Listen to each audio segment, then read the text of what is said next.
mengatakannya, saya suka cita mengatakannya, saudaraku. Kenapa tidak suka cita? Kawan-kawan saya, seumur saya 3 orang berkawan, saudaraku, ya, sesama masuk fakultas kedokteran. Satu dari suku Padang, ya, Minangkabau, satu dari suku Karo, ya, satu dari Kristen, satu dari Islam, ya. Lalu kami berkawan, sama-sama umur panjang sampai sekarang ini.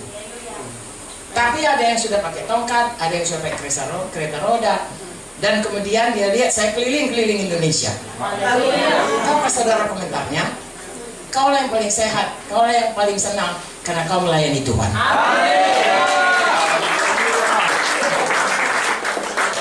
Dulu dia marah kepada saya.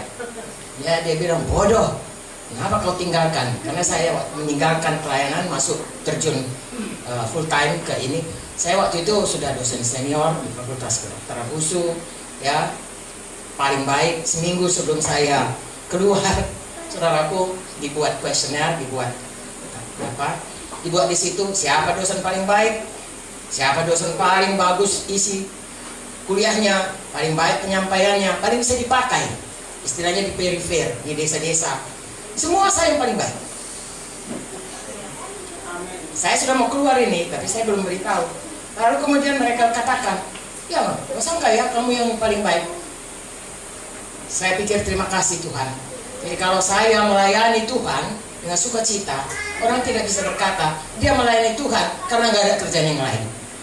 Saudaraku, kita melayani Tuhan karena kita suka melayani Tuhan. Amin. Amin. Karena kerja Tuhan bukan kerja mocok-mocok. Kerja Tuhan itu karena kita mengasihi Tuhan. Amin. Saya mengajak saudara semua, baik di Sentani, baik di Manokwari, baik di mana saja di muka bumi ini, baik saudara-saudaraku, ya, kita melayani Tuhan karena kita mengasihi Tuhan. Karena Tuhan lebih dahulu mengasihi kita, lalu kita merasa sangat berbahagia. Tuhan itu lebih dahulu mengasihi kita, lalu kita pun mau mengasihi Dia. Tidak ada terpaksa. Kenapa kita mau melayani jiwa-jiwa? Seperti tadi, kalau saya ditolong, dia pun bisa ditolong. Amin. Nah, Tuhan tidak pernah membedakan. Tuhan sayang sama semua manusia. Kadang-kadang kita tidak mengerti kenapa Tuhan bisa begitu sayang. Itu orang jahat sekali. Tuhan panjang sabar. Haleluya. Jadi saudaraku, tidak cukup waktu malam ini untuk seterusnya bagaimana kita, tapi 3 perkara pada waktu Tuhan menciptakan manusia. Dia ciptakan segambar dengan Dia. Dia ciptakan kita berkuasa, dan diciptakan kita untuk berkembang biak. Saudaraku, bersyukurlah Tuhan berikan Tuhan Yesus untuk membebaskan kita dari segala kutuk dosa. Satu waktu kita akan pergi, saudaraku, ke Yerusalem baru. Dan sekarang kita belum sampai ke sana. Mari kita kerjakan sungguh-sungguh. Mari kita sukacita berubah tiap hari. Mari kita sukacita tiap hari menyatakan Tuhan Yesus itu baik. Kuasanya ada dalam hidupku.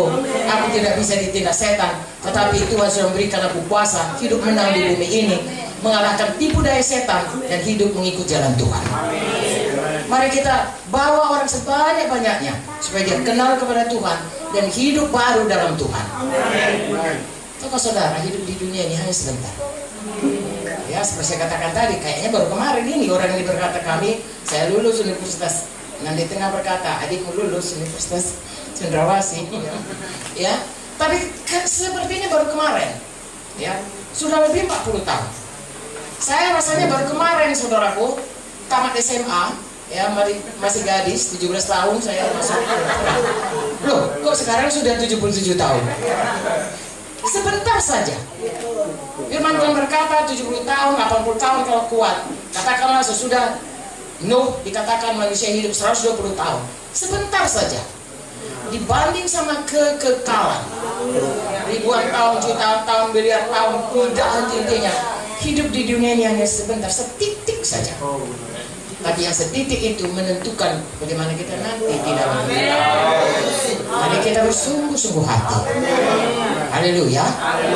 Saya dan saudara tidak sering jumpa, ya, tetapi saya percaya saudaraku, ada Roh Kudus mengajari kita. Ada firman Tuhan yang hidup, karena Yohanes 1:1 berkata, pada mulanya adalah firman.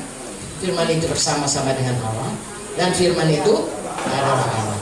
Dan ayat 14 berkata, dia sudah menjelma menjadi manusia hidup di tengah-tengah kita. Saudaraku, Tuhan Yesus adalah firman yang hidup. Alkitab ini adalah firman yang tertulis. Hiduplah saudara seturut selalu dengan firman. Apapun kata orang, dengar sayang, apapun kata orang, kata Tuhan yang betul. Semua orang katakan kita baik, kalau Tuhan berkata kita jahat, jahatnya itu saudara. Karena kita diterangkan mengenai seorang anak muda yang mencari uang, kaya saudaraku, ya, dia berkata, senangkanlah jiwamu, cukup uangmu, mungkin sampai 7 turunan. Tuhan berkata, hai bodoh, kalau malam ini nyawamu diambil daripadamu, mana itu semua? Nah saudaraku, kalau ditanya orang, pasti orang katakan itu orang berhasil, sukses. Ada 7 turunan hartanya, dan orang berkata, anakku kau turutlah si anu itu. Tapi kalau Tuhan berkata bodoh, bodohlah itu. Karena Tuhan berkata, dia kaya secara materi, tapi miskin dalam kerajaan sorga. Sayang, Tuhan mau kita kaya, senang seperti Taman Eden di bumi ini dan nanti di Yerusalem. Haleluya. Saya ingin meninggalkan saudara di Sentani, tapi kita sama-sama sukacita. Sukacita melayani Tuhan. Haleluya. Sukacita sudah diberkati Tuhan. Amin. Sudah dibebaskan Tuhan. Amin. Dan punya waktu di bumi ini untuk menyenangkan Tuhan. Haleluya. Adakah saudara diberkati? Haleluya. Punya iman setahun lagi saya datang. Saudara kapan saja kita semua sudah bertemu semuanya. Amin. Ya, adik-adikku masih di sini setahun lagi. Tuhan menentukan di mana saja biarlah kita diberkati.